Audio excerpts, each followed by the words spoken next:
Right now, somewhere under a rock, Kathy Griffin is smiling. When was the last time an actor assassinated a president?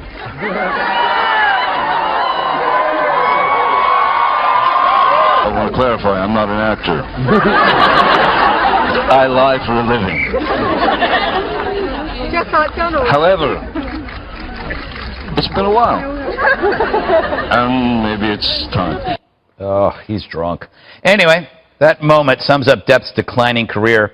In a desperate attempt to be edgy, he figured he could win over the British audience with a joke about killing Trump.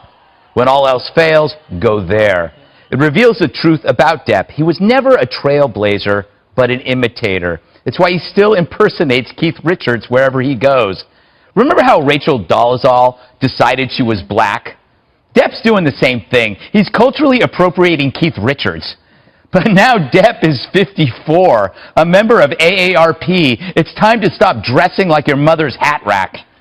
Now, he's since apologizing, saying he intended no malice, and he probably didn't. What he intended to do was maintain his relevance, clinging to a coolness that's dwindling. And the easiest way is to say stuff that Hollywood thinks is dangerous when it's really not. No, the real dangerous comment is saying that you like Trump. But the bloated parrot that is Depp reveals that all celebrities do is copy other celebrities. Act like Keith Richards, talk like Kathy Griffin, drink like Oliver Reed. Who is Johnny Depp? I don't even think he knows. So it's not the joke that's the real outrage, it's the banality of it. So how desperate must you be to say you want to kill the president just for applause?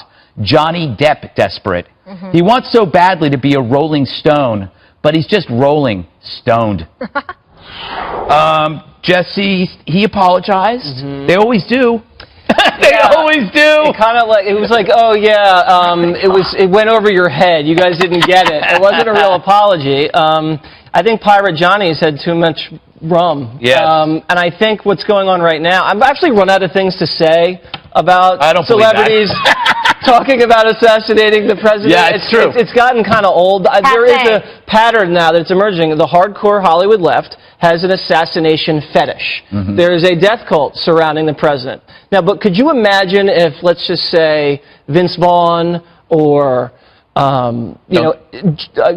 Gutfeld, a cabal of A-lister entertainment right-wing celebrities started fantasizing about assassinating President Obama? It would be earth-shattering. I think one might have. That happened. His name is Ted Nugent. One, okay? Not like 16, like we do this every night on the 5. I know. And I just want we knew we were going in that direction. It's true. I just want someone in Hollywood to at least condemn this guy. Can they condemn him? I mean, I'll do it. I'll condemn him. Here, people. I'll condemn him, and I'll condemn Ted Nugent, and I'll condemn all these people who are trying to resurrect their careers by trying to get in the news cycle by attacking a president, whether it be Barack Obama or Donald Trump or George Bush for that matter. They're all bad. Condemned. There you go. Okay, so I actually take this seriously because, and so should the Secret Service. It's against the law, isn't it? Yeah, this is a problem, actually. If you think that the Secret Service is going to let this guy anywhere near the president of the United States... He wasn't joking at the end. Did you notice that? He's not kidding. He wasn't kidding. Also, he has actually a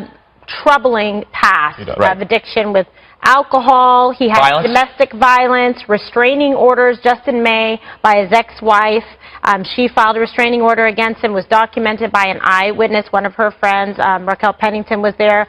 He threw a phone, hit her in the face, had a big magnum of wine, was swinging it, trying to hit her. He's really got a lot of problems. He's getting close to broke. He's in a huge lawsuit with his business managers and the people that were handling his money.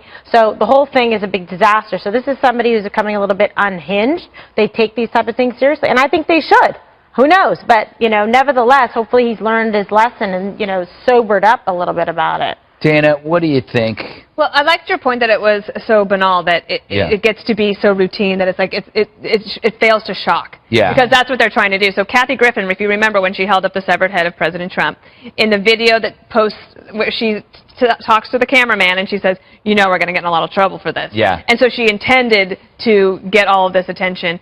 And even though I guess we can't say for sure because we don't have videotape of Johnny Depp doing the same thing, I imagine that he knew he wouldn't really pay that big a price. Right. Because in Hollywood, you really won't be condemned. Yeah, it's true.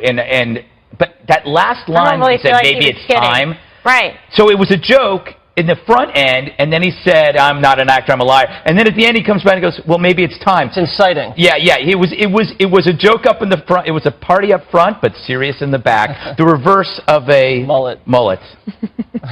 Why did I even How bother? do you two are like on the same wavelength? That's scary. What does that say?